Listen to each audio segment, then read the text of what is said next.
ഈ ചെടിയും പൂവിനെ പറ്റി ഒന്ന് പരിചയപ്പെടുത്താൻ പറയുകയാണ്. ഇത് കടുകാണ്, നമ്മൾ ഭക്ഷണത്തിന് ഉപയോഗിക്കുന്ന കടുകാണ്. നമ്മുടെ നാട്ടിലെന്ത് വളരും, അങ്ങനെ ചട്ടികളിലൊക്കെ വളർത്താം. ഇതാണ് അതിന്റെ കായ. പലർക്കും അറിയാത്തവർക്ക് വേണ്ടി പറയണമെന്ന് മാത്രം വിചാരിച്ചാൽ മതി. ഇതാണ് കടുക്.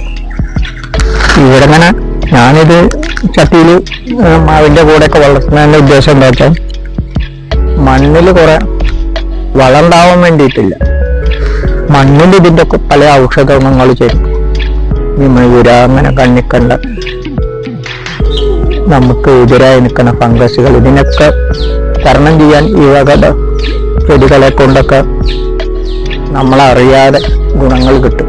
അപ്പൊ അതാണ് ഒരു പല ധാന്യങ്ങളും ഒക്കെ കൂട്ടി കൃഷി ചെയ്യുമ്പോഴത്തെ ഒരു ഗുണം അതാണ്. നമുക്ക് പെട്ടെന്ന് തോന്നുന്ന നമ്മുടെ മാവിന്റെ അല്ലെങ്കിൽ ചട്ടിയിലത്തെ വളം ഈ ചെടി വലിച്ചെടുത്തു.